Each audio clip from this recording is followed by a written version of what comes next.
At this point, you should know that we are 5 zone heart rate based interval training. What I would like you to focus on is the colors of each zone and what they mean as you go through the education process. Clients really appreciate translating their speed and their efforts to colors, so just make sure you prioritize that as you go forward. Zone 1 is obviously our lowest intensity zone. People will generally walk into the studio in Zone 1 and probably will not remain there but about maybe 60 seconds into the workout as they go through the 5 zones. We refer to Zone 2 of our 5 zones as the warm-up pace. So as your clients are getting in maybe their second, third minute of the workout, they'll typically go through the blue zone on their way to the green zone. And then as you're doing demonstrations during the workout, for an example on the floor, you may take 90 seconds to demonstrate several exercises. Clients may recover quickly down into the blue zone, and it's wonderful. It's a great sign of fitness. But this is a low level intensity zone before all the fun starts.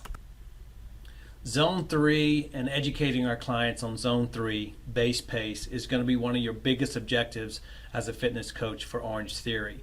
We go into it during the warm-up. We come back to it after interval training. It's just a real significant piece of what we do in our 5-zone training. And as you see literature and your e-learning, and when you get into the training and you're focused on Zone 3 or base pace, really take those seriously, because we want all of our coaches to truly understand the benefits of Zone 3, 71 to 83% max heart rate.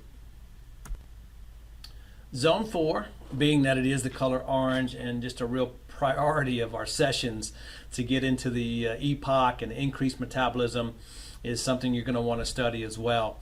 Zone 4, 84 to 91% is where the clients really do start to feel uncomfortable for the first time potentially in their exercise lives, and we really need to respect that. We need to be very transparent that Zone 4 is uncomfortable, but the beauty of our timing and our intervals is that they're going to be 1, 2 to 3 minutes at most at one time in the orange zone, working on the treadmills, the bike, or the striders. But we just need to really educate them that it's okay. Give them a green light to get uncomfortable for 1 to 2 to 3 minutes at a time so they can get the results that we promised. Zone 5 is our highest intensity zone.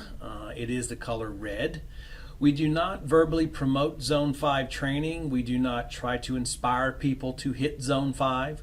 That is a big no-no at Orange Theory as a fitness coach. But what we can do with Zone 5 is celebrate hard efforts as people are training very hard, and certainly will get into Zone 5. We would love all of our clients to spend anywhere from 0 to 5 minutes in the red Zone 5, and that would be just perfect. I have many great workouts where I spend 0 time in the red zone, so I just want us to understand and respect the fact that red is not to be promoted verbally while coaching, but celebrated with hard efforts. The varying intensities that are referred to on this slide really are talking about the little dance that we do with our intervals and the way we design our treadmill interval training to get the most benefits out of active recovery, which is a tremendous fat burner. When we go into the push and all-out efforts to create Zone 4 and Zone 5 efforts, creating the big calorie burn. So we just have a really specific way that we go about timing these for that, what Ellen likes to call that little dance that we do from hard work to active recovery, and which is giving our clients the absolute best situation to burn a tremendous amount of fat during the workout, calories also during the workout, but also to get that afterburn where your body's just burning calories like a furnace 24 to 36 hours after the workout. This slide really does relate to the way that we design the intervals, and I know we've been speaking about the design a lot, but it is the timing of those intervals. How hard are the hard efforts? How long are they?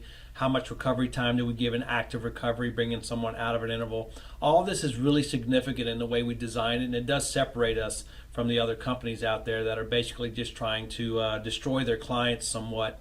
We do have no interest in destroying our clients, no interest in taking them to total muscle failure, which is why our product is so successful. The 1 to 2 to 3 minute intervals and back to active recovery allows people to walk out of our studios after an hour workout and feel fantastic versus going into muscle failure and they'll see us in 5 days. That's not a great business model and not a great way to train clients.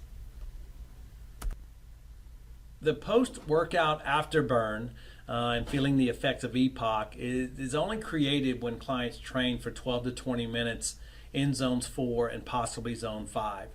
The zone 3 training, for an example, if we train there for 35 to 45 minutes and get virtually no time in zones 4 and 5, the afterburn is only going to be 2 to 3 hours. That's aerobic training, post-workout afterburn, 2 to 3 hours. Interval training, zones 4 and zone 5, potentially 24 to 36 hours. Pretty much a no-brainer. Early in the workout, make sure your clients understand what pieces of data are on the Cardio GX screen and relating to their personal Cardio GX box. Just make sure you make that a priority early, first 3 to 4 minutes of the workout. Here is a real sample of the previous slide and the 4 pieces of data on their box. When you review this slide, what I really want you to look at is time spent in each zone.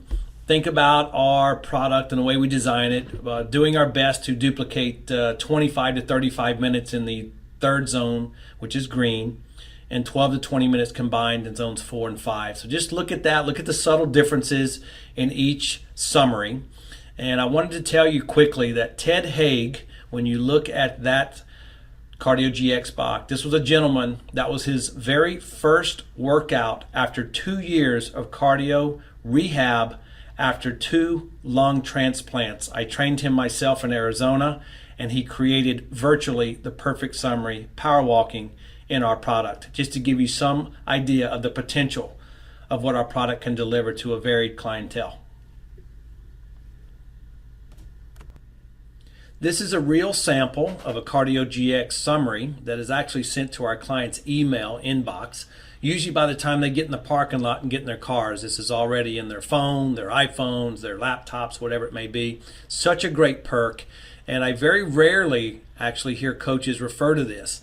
It's such a nice perk and such a nice little added bonus to our training. I'd like to hear a little bit more about coaches referring to this document. In summarizing this lesson, I really want you, future coaches, to focus on the components, the language, Cardio GX emphasis, zones 3, 4, and 5 literature in here. Focus on those components and you'll have a nice head start. Focus a little bit on the science, the colors and all that's really fun, and I want you to understand where it all comes from. But zones 3, 4, and 5 education and the Cardio GX system and how that plays to our clients, I really want you to focus on that.